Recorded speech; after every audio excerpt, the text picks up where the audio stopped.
Let the music play. You know what that means? When the music starts to play, that means we are here and we are ready for you. We're alive. Hello, everybody. Thank you so much for joining. I wasn't sure if I was going to be back, but actually, here's the weird thing. My plane took off late and landed early. And so here we are with Lemon Live at 5, and I've got a great show planned for you. I am going to make up for everything, all the times that I have been late, because we're gonna have a really great show. But that was the last stop, except I have one more stop on the tour. That is a big stop, and that is the New Orleans Book Fair, which happens in 2025. So hopefully I'll be on time. I know that you guys, I know Miss Artist, you're sad. Hi, where are you listening from? Hi, heart to all. Dave B is from Chicago. Thank you, Dave B, for joining us. By the way, everyone, our subs are creeping up. Can you guys make sure that you subscribe and you tell everybody about us? And hit the like button. Make sure you hit the heart button too. If you're on TikTok, we're live on TikTok. We're live on our other platforms as well, here on the YT, on the Gram, all over. Okay, so glad that you're here. Glad to be here from San Francisco, says Maureen Marfell. Hi, Maureen. How are you? Elizabethtown, Kentucky. Kristen Thompson is here. Graceful 67 in from Miami, Florida. Hi from Philly, says Candace NP. Tuned in from Bermuda, says Ben F. Thank you, Ben F, for joining us all the way from Bermuda. Tuning from Ben F from Bermuda. Arkansas, Kristen Woods Stutz from Arkansas. Long Beach, California. A. Gonzalez, I would imagine that is. From Detroit is Patricia Kelly. So good to be here. So in the chat this morning, listen, I was rushing out trying to get there, and then all of a sudden I realized, hey, my plane is late. My plane is late. So I could have spent more time with the Lemonheads. I did not get to do that. Okay, guys, you guys wanted to talk to me about, you wanted me to talk to you about a certain something this morning. And that is Joe Scarboro and Mika Brzezinski, right? You wanted me to talk about Joe Scarboro and Mika Brzezinski, okay? I'm going to do that. But let me tell you what else we're going to talk about, okay? We're going to talk about, is this the end of separation of church and state? Which is very frightening to me because I always talk about that. That is exactly what my book is about. And that was one of the reasons I wrote the book, is because not only were evangelicals and these sort of Christian right-wing Christian nationalists and Christian nationalists and other religious nationalists, they're trying not only not just to blur the line between church and state, but they're trying to erase the line between church and state. And that is what I believe is happening now. We are on a very slippery slope that is almost there. Is it the end of church and state in this country, which is what our country was founded on? That's a real question, and I'm not being remotely hyperbolic, and I'm going to show you why. Trump has said that he wants Christian prayer put back in the classroom. He is rumored to pick for the Department of Education a man who fought tooth and nail to push the Bible down the throats of public school students, down the thoughts of public school students. So much is scary and uncertain right now. And I can only imagine how those young children are feeling. And I can only imagine how you guys are feeling as I go around the country. And again, I'm not saying, look, people should be whining and whatever, but people are genuinely nervous and concerned about the future of this country. And I have to figure out what I'm going to do. Do I give an advice session to people? Do I hold a therapy session? Every single question at the book thing last night was about democracy, was quite frankly about the media. And why isn't the media, in their estimation, they're saying, why isn't the media holding people accountable? Why am I watching broadcast and cable television and they're not doing follow-ups? Now, that's what they're saying to me. And I say, well, I talked a little bit about it. And maybe I'll get you the soundbite about it, but I did discuss it. And there's a long segment on MSNBC. If I can find it, if you guys can find it, look on, guys, Katie Fang's social media on MSNBC. Check that out, because there's a long soundbite that's there, and I think that you can get it. I think that we can run it here on this program, okay? If you guys can hear me. If you're within the sound of my voice, producers. So everyone is afraid. So the social media feeds are filled with misogyny, right? The algorithm is feeding people more of what they want. Fear, fear, fear, feeding people. The president, people say, my gosh, the president-elect, raging lunatic. Now that's what they say, right? And now they're forced to learn this religious dogma at school. And you're going to have to say no. You're going to have to fight against it. when Trump says "Make America Great Again," we thought maybe, okay, maybe he was talking about the Reagan era in the 90s, in the 80s. Maybe he was talking about, I don't know, the 90s. Maybe it was a Bush era. Who knows? But it seems like he's talking about the 1950s. Okay? Now, hold that thought because I have a whole lot planned around that. But let me just talk to you about Joe and Mika. Now, I'll tell you, now I know Joe. I don't know Mika that well. I have met Mika once and didn't really have a conversation with her, but I know Joe Scarboro. Not like a great, good friend, but when he sees me, hey, how are you? His son is very kind. His son is a huge fan. I worked with him at NBC years ago, back in the early 2000s. And we were both he worked at MSNBC and I worked at NBC News. And so we knew each other from then. And he talks to me. I had him on for my book. He had me on for his, I had him on for his book. He had me on for my book back in the day in 2021 around the George Floyd and the race book. And so we text from time to time. I have not reached out to him today. I just want to know how you guys feel about this. Because in my text, on my home, my personal texts, this is a thing that a lot of folks are talking about. And they're wondering, like, what the hell is going on? Joe's supposed to be an ally. He's on our side. Is he selling out? Joe and Mika, why did they go to Mar-a-Lago? Now, let me explain. This weekend, now last week on their show, I think they said, I didn't see this moment myself. They said, Monica says disappointed. Wow. Okay. Barbara Simmons says, Don, they are selling out. Tall model chick says, what happened? Janberry says, feels like a betrayal. They woke up good for them, says Jamal. I'm so shocked, says Just TK. They're kissing up, says Teresa Young. I'm very upset about it. They are normalizing him, says Kim Coleman. Okay, so on their show, they said they would like the opportunity to talk to the president-elect. And then they said they were granted that opportunity to speak to the president-elect. And they went down to Mar-a-Lago. They flew down, went to Mar-a-Lago this weekend and met with him. Now, I will let Joe Scarboro and Mika Brzezinski explain to you what happened. And then I want to hear what you have to say. Here they are this morning on their show explaining how this came about. Here it is. Last week, Joe and I have heard from so many people, from political leaders to regular citizens, deeply dismayed by several of President-elect Trump's cabinet selections, and they are scared.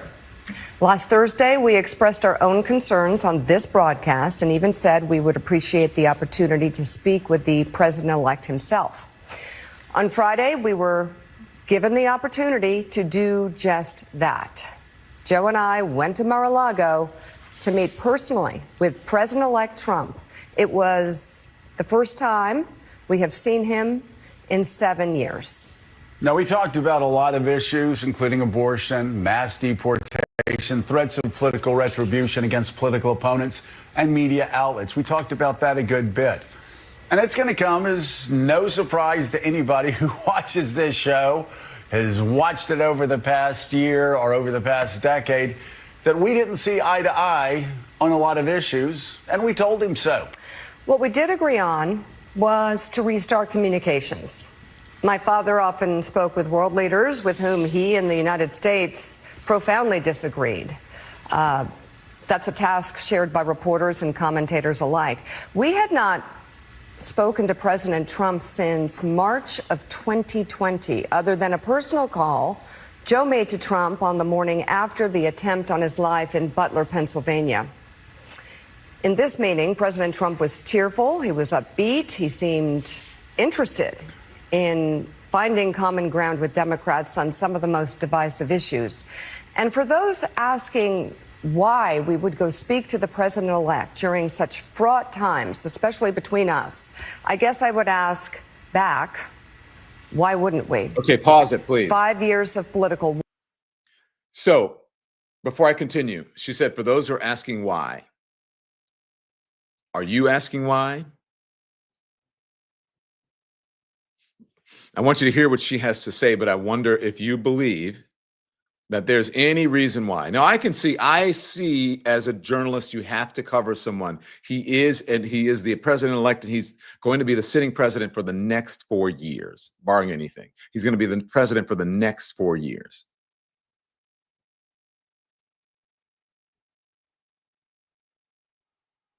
All right, I've got some thoughts. Let's continue, please. Why wouldn't we? 5 years of political warfare has deeply divided Washington and the country. We have been as clear as we know how in expressing our deep concerns about President Trump's actions and words in the coarsening of public debate. But for nearly 80 million Americans, election denialism, public trials, and January 6th were not as important as the issues that moved them to send Donald Trump back to the White House with their vote.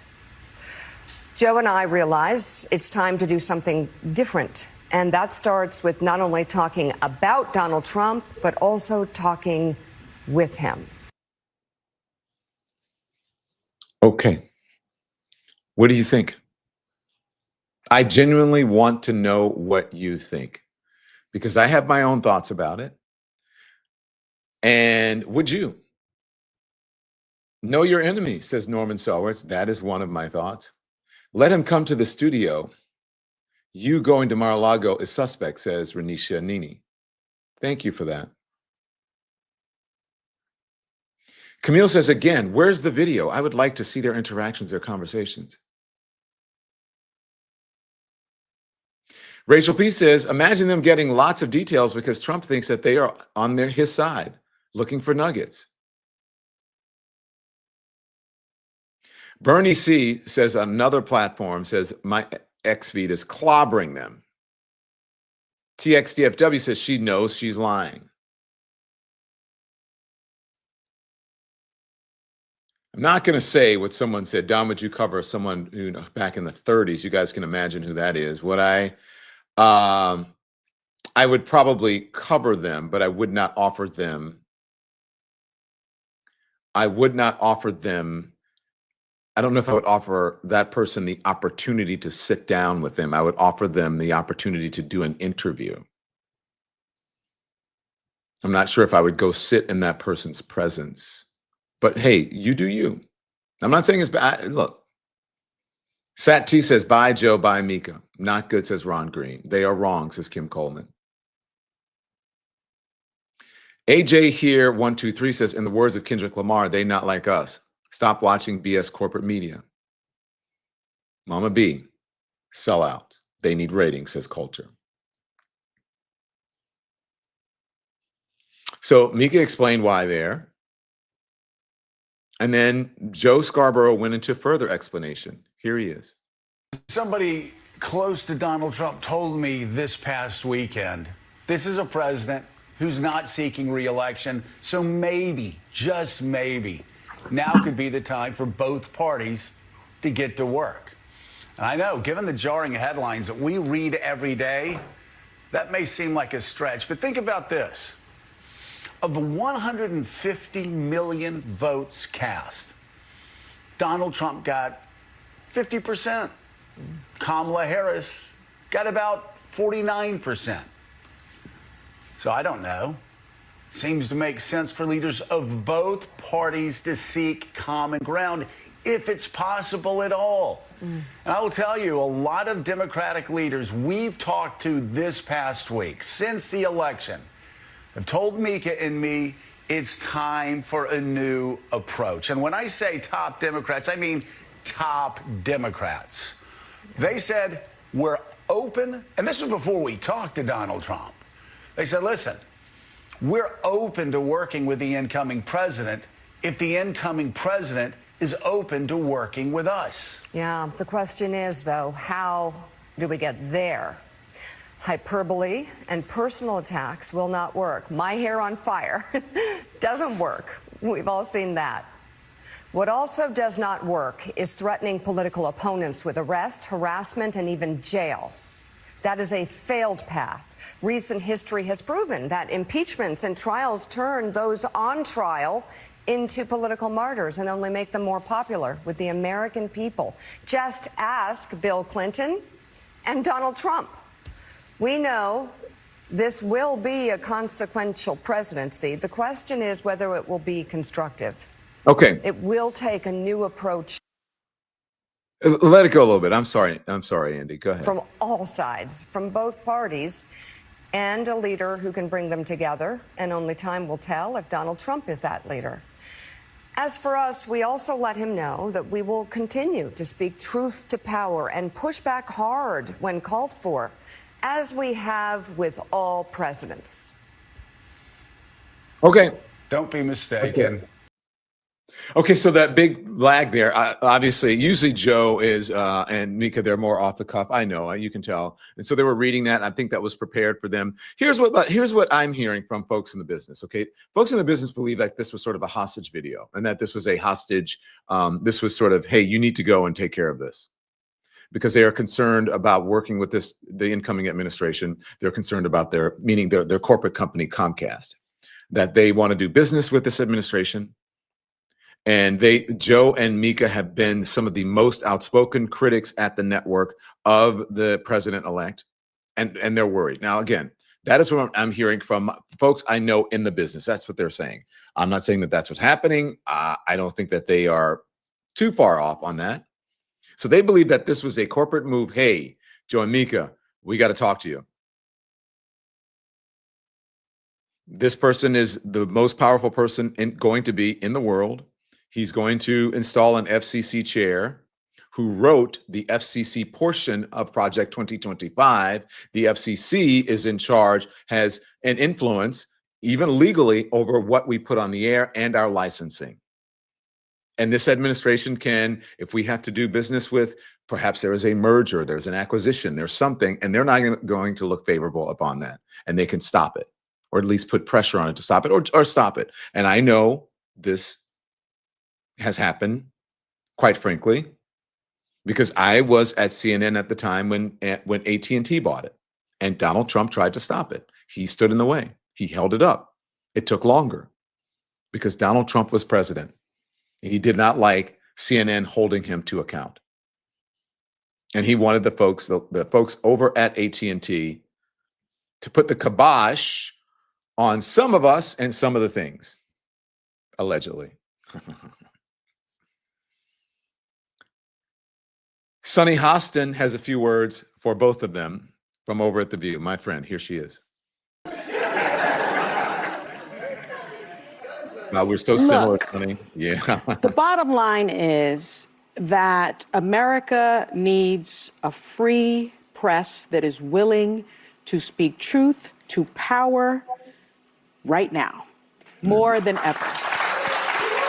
And I think that we have to be very clear-eyed when we think about the president-elect and cover the president-elect. And I don't think you need to sit down for 90 minutes at Mar-a-Lago and kiss his ring to be able to speak truth and to be able to cover a story. So maybe they're not journalists in the true sense. Maybe they're saying that they're opinion journalists. But we have to remember that Trump is the guy who ushered in the era of fake news. He is the guy who ushered in alternative facts. He is the guy who attacked 3 Black female journalists.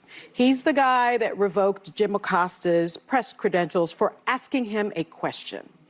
And so I think that this president-elect, I hate to say it, would like nothing more than to have only Fox News cover him, would like nothing more than a state-sponsored media. And I don't think he can be trusted in the way that other presidents can be trusted. This is an aberration. This is an aberration, Sunny Hostin says. Do you agree? Is it an aberration? I think you have a responsibility to cover a political figure, especially someone who is president of the United States. If I had the opportunity, would I call it an opportunity? Cece says, yep, Sonny. Preach, Sonny, says Denise Sim. I don't know if I would take it up on that opportunity to go to Mar-a-Lago. I remember when he won, he invited all of the news anchors over to the White House or Trump Tower. I forget. It may have been the White House. And I didn't go. Instead, what I did was put in an interview request. I think it was like an off the record thing. I was like, no, I would much prefer on the record. And I put in an interview request, which was denied. Because I would say, listen, in my interview request, dear Mr. President-elect and whatever, I know that, it has been whatever, contentious, but in the spirit of journalism and America, I would like to sit down and talk with you, speak with you in an interview which will be conducted fairly. And it is important for the world to see.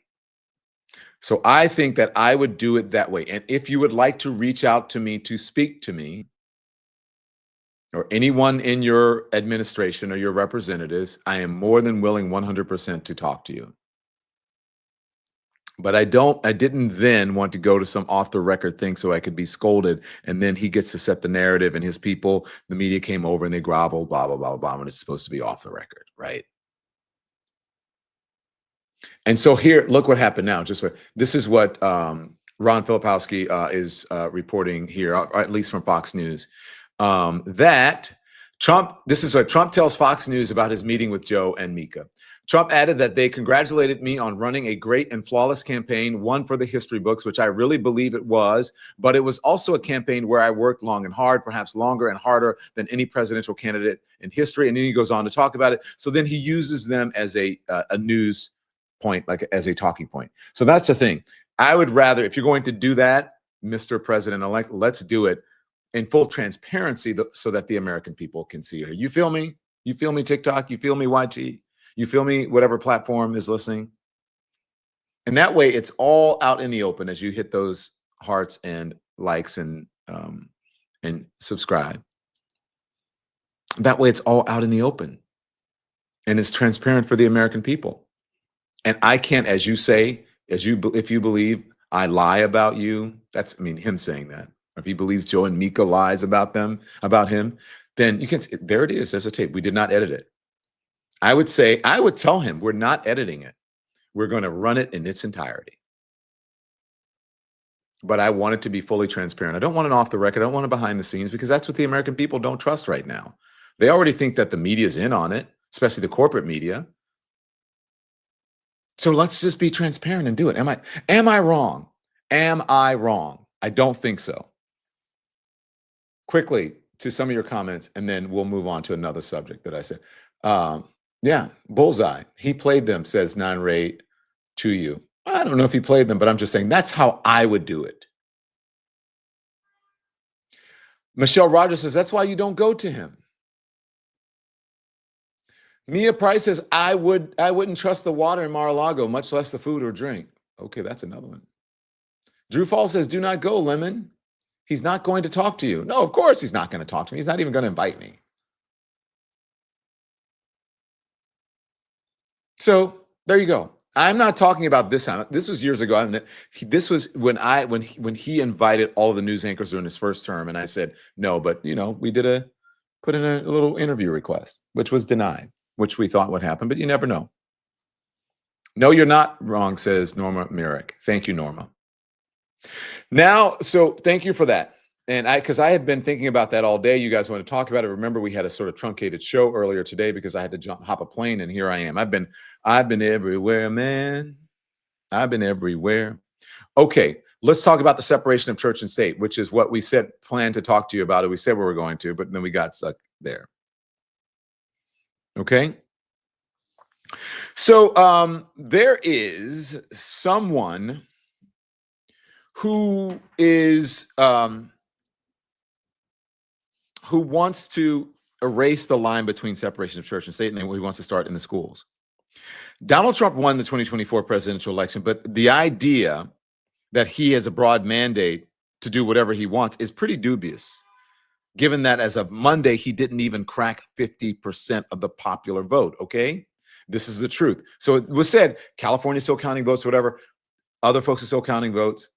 So he didn't crack 50% of the popular vote. Nevertheless, the president-elect's elected followers are behaving as if the rules no longer apply. From Republican senators who are readying themselves to punt on their advice and consent role in vetting cabinet nominations.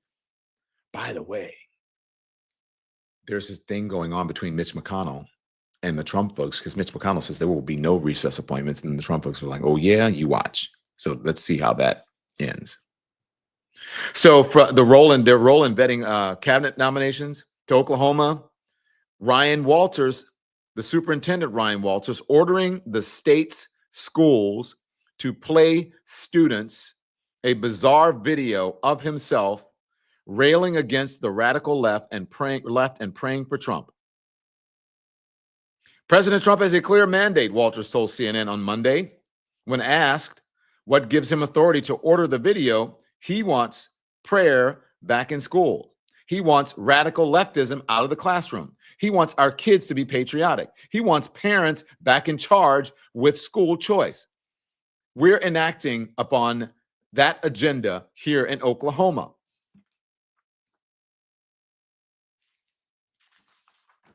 The video in which Walters tells students that woke teachers unions are pushing a hatred for this country before bowing his head and praying for President Donald Trump and his team as they continue to bring about change to the country has elicited outrage in Oklahoma.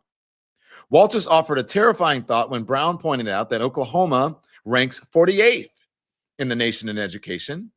And critics, Brown is Pamela Brown. She's the anchor over at CNN, friend and a former colleague. Oklahoma ranks 48th in the nation in education, and critics have said that he should probably think about spending the state's money on educating students rather than overpriced Trump-branded holy books. We're in the middle of a turnaround, he claimed, adding that the improvements to Oklahoma's school system are going to be replicated across the whole country because of President Trump. Here's part one of the interview with Pamela Brown on CNN with this individual. Books you bought from what you raised in your Twitter handle, I just saw a link to that, was the Trump endorsed Bible. That's $60 a pop. There are many Bibles available that are less than half of that. Why are you using the Trump endorsed Bible? What do you say to critics who argue this is clear-cut political pandering right here? What I would tell critics is we're going to teach American history in Oklahoma. So that includes the Bible, the Declaration of Independence, the Constitution and Bill of Rights. They are all included in this Bible that we've purchased. The Bible will be back in every Oklahoma classroom. President Trump is bringing... Why the Trump Bible, though? Why not a cheaper Bible where you could save a lot of money in taxpayer dollars? I just told you. All of those documents are in this Bible that we purchased for our kids so that they could understand the full context of the founding documents. So we have the Bible, the Constitution, Declaration of Independence, Bill of Rights. These are all so important in our students understanding what makes America the greatest country in the history of the world. And again, look, the media doesn't have to like it, but the reality... Okay, so that's for one. Why not? The media doesn't have to like it. What about the separation of church and state? What about the Constitution? What if the Constitution doesn't like it? What if the Constitution doesn't like it? More from that interview. Here it is. Talk about Oklahoma history, because Oklahoma is 48th in the country when it comes to education. It's ranked 48th in the country. Your critics say the money that you're spending on the Bible, I'm putting Bibles in every classroom, you've asked for $6 million, should be spent in other ways to better educate the students because they're very worried about where Oklahoma is ranked in the education system. What do you say to that? We are in the middle of a turnaround here because we are following President Trump's agenda. This is the agenda for the entire country. We have school choice. We have merit pay. We are rejecting this left-wing ideology in the classroom. We are promoting American exceptionalism. And look, we are pressing students forward to see academic outcomes improve. We've seen record improvement. Record numbers of schools are improving here in Oklahoma. That's what you're going to see for the whole country under President Trump.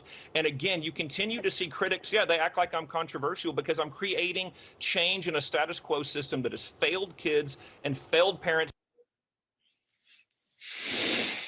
Are you buying it? What do you think about this? Are you buying it? What if someone wanted to put, again, a symbol of the Quran in schools? What would you think? I think Pamela mentioned that. What would you think?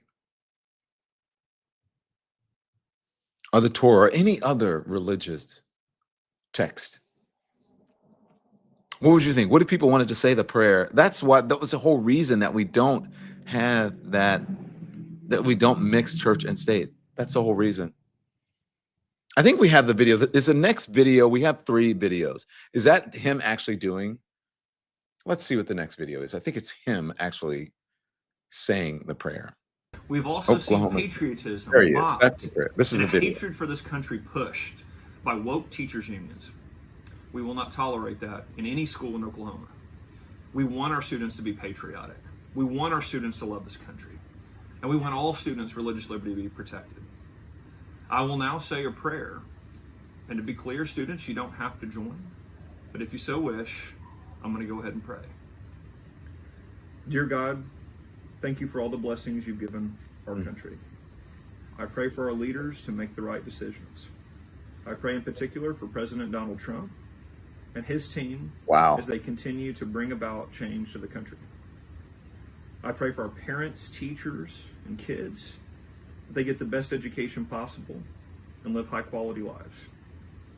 I also pray that we continue to teach love of country to our young people and that our students understand what makes America great and that they continue to love this country. Amen. Now, if you really believe in the Constitution,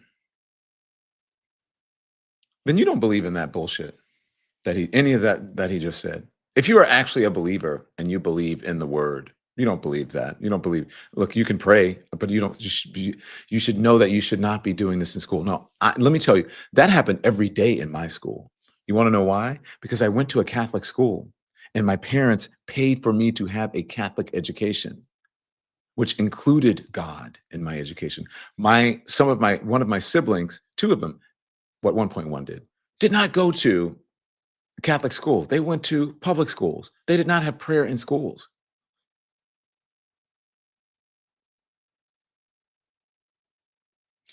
Trying to erase the line between separation of church and state. You know what that is? That is a theocracy. And when you push us toward a theocracy, you really push us away from God and you're pushing us further away from a democracy. This is dangerous, people. This is dangerous. And it's not because I'm some sort of heathen or a sinner. I'm a believer. I just wrote a book on it. See? The reason I wrote this book, the reason I wrote this was because of this. I saw it coming. I saw it coming. And here it is. Here it is. Take a look at this. This is what he should be concerned about. Look at this. As far as I mentioned, Oklahoma ranks. Look at this. So in 2024, only 2 states voted unanimously. Let's compare. Look at Oklahoma. Red voted unanimously for red. 44th in education. I think it said it was 48th now. Or is it 44th? Let's see. It says 48th. Okay, in the 40s in education. 49th in healthcare. 44th in the quality of life. 50th in test scores. 50th. Top 10 worst poverty. Now, this is a blue state that everyone rails about. Progressive. Massachusetts. First in education. Now, these are the only one that voted all red, and this one is the only one that voted all blue. Okay? Massachusetts is first in education, second in healthcare, first in quality of life, first in test scores, top 10 in poverty.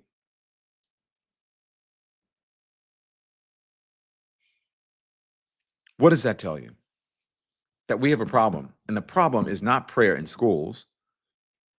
The problem may not even be school choice. The problem is priority and living in reality and recognizing what folks need. That is the problem.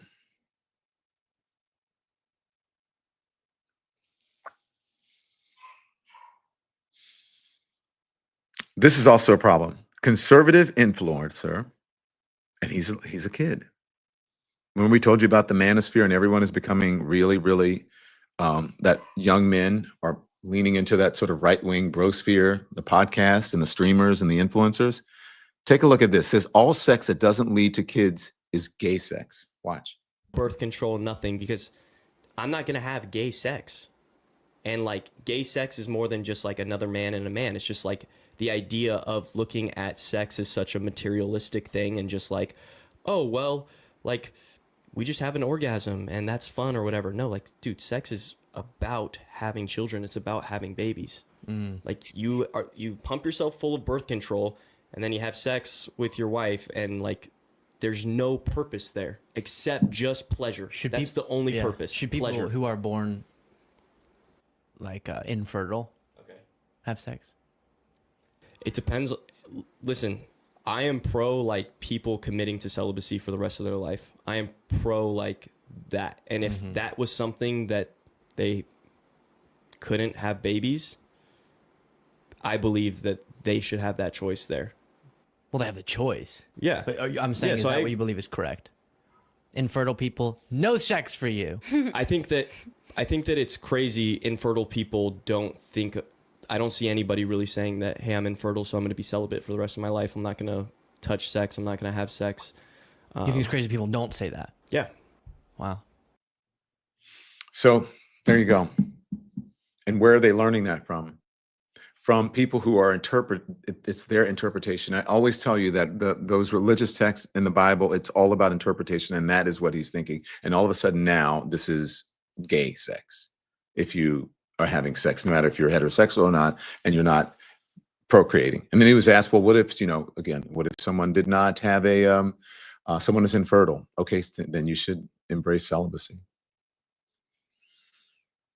Our former president, Bill Clinton, has an explanation for a lot of this stuff because he believes that the country is just getting more conservative. And I want to hear from him why. I don't know if he actually answers it in full, but here he is. Do you think part of the issue is that America is just not ready for a female president? Maybe. I think in some ways we've moved to the right as a reaction to all the turmoil.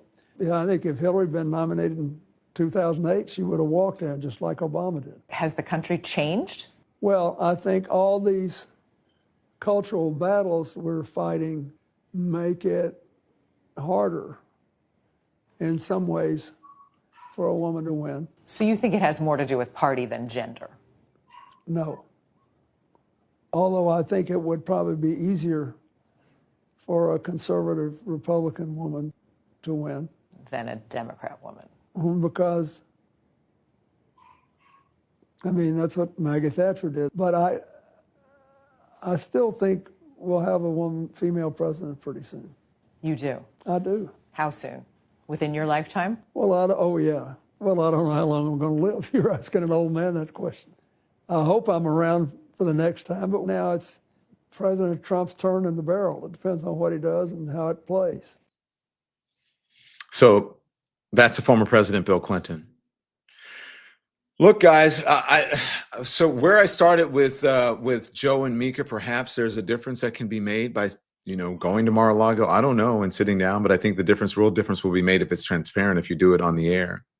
As I have been saying that we have to talk to one another, even if we disagree with people, as long as we treat each other with respect, even if you disagree.